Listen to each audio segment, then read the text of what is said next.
గ్రామాలు స్వయం ప్రతిపత్తి గల వ్యవస్థలుగా ఏర్పడాలని గాంధీజీ చెప్పేవారని, తాను నగరాల్లో ఉన్న పల్లెల్లో ఉండాలని కోరిక ఉండేదని డిప్యూటీ సీఎం పట్టణ అభివృద్ధి శాఖ మంత్రి పవన్ కళ్యాణ్ అన్నారు. పల్లెల అభివృద్ధి ఎంతో కీలకమని తన అభిప్రాయాన్ని వ్యక్తం చేశారు. అలాగే ఇందాక ఇక్కడ చూస్తూ ఉంటే గాంధీజీ గారిది స్లోగన్ ఆయన ఇచ్చిన లైన్స్ ఉన్నాయి.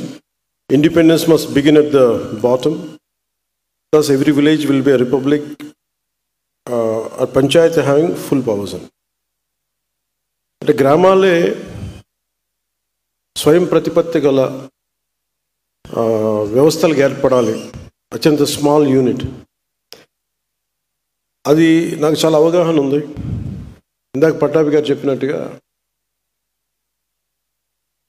నేను పట్టణాల్లో చిన్న చిన్న టౌన్స్లో పెరిగానేమో కానీ నా గుండెల్లో ఎప్పుడు పల్లె ఉంటుంది, పల్లె అభివృద్ధి.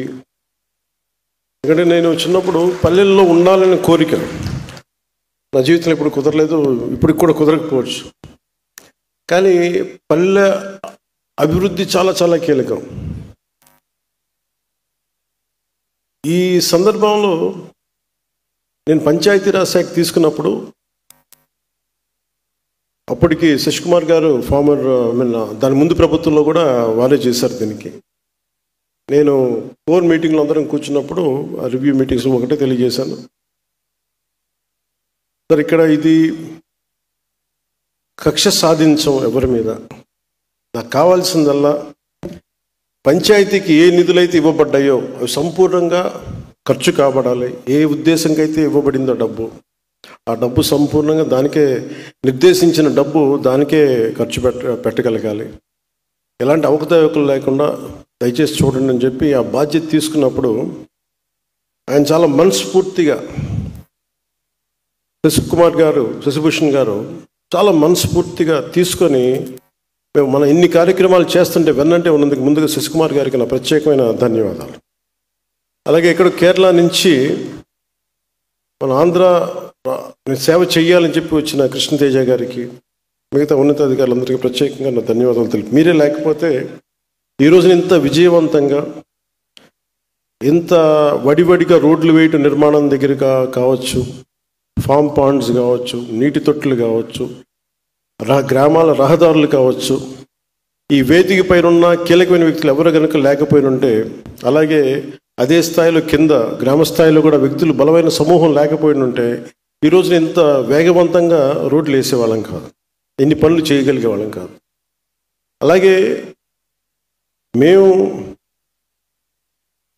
ఇందాక శశిభూషణ్ గారు మాట్లాడుతూ కొన్ని కాంట్రాక్ట్స్ చేసిన దాన్ని ఇంకా కొంచెం చాలా నమ్మకం మీద భరోసా పెట్టారు ఈ ప్రభుత్వం మీద.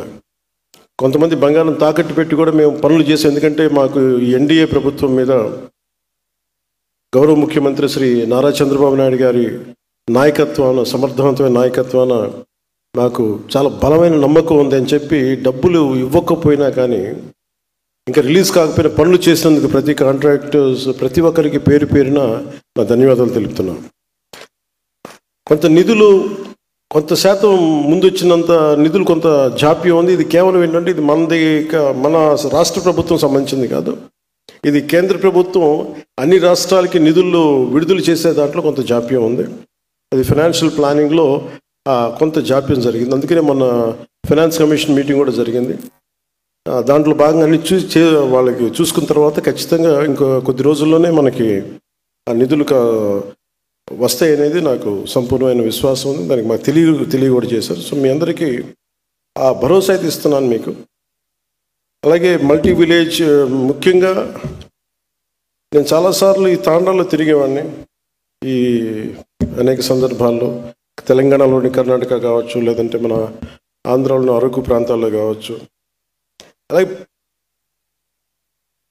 ముఖ్యంగా మన పంచాయతీలు తీరుతెన్నులు చూస్తే చాలా బాధేస్తూ ఉంటుంది.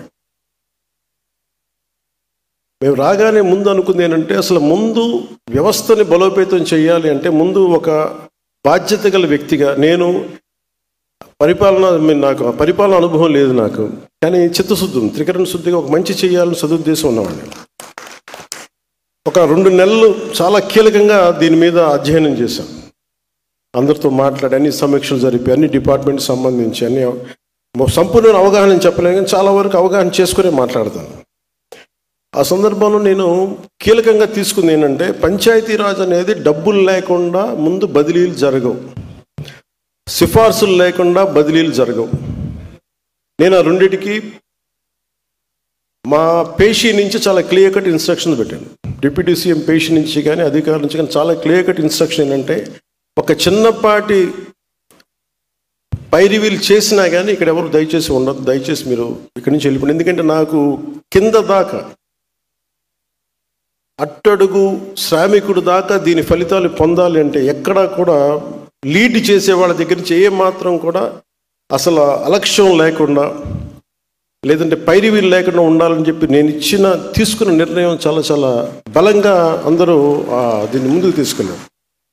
అందుకనే మనకి డిఈఓలు కానీ ఎవరైనా సరే ఏ స్థాయి అధికారులకైనా క్లియర్ కట్గా ఏం చెప్పి మా పరిధిలో ఉన్నంత వరకు ఎంతమందిని ట్రాన్స్ఫర్ చేయాలి. చాలామంది మా పేజ్ మన వెంకటకృష్ణ గారు, మన ఓఎస్డి వెంకటకృష్ణ గారు చెప్తూ ఉంటారు, చాలామంది ట్రాన్స్ఫర్లు చేసిన తర్వాత అంటే జీవితంలో మాకు ఎప్పుడు ఇంకా ఒక రైట్ పోస్టింగ్ రాదు, లేదంటే సమర్థత ఉండి, నేను సమర్థతను వెతుక్కున్నాను. నేను నిజంగా ఇంటిగ్రిటీ ఉండి మన పరిపాలనా వ్యవస్థని పటిష్టం చేద్దాం అనుకున్న అధికారులు ఎవరున్నారో వాళ్ళని వెతికి పట్టుకోండి. ఫస్ట్ నేను ఇచ్చిన ఇన్స్ట్రక్షన్ అంతే, వెతికి పట్టుకోండి.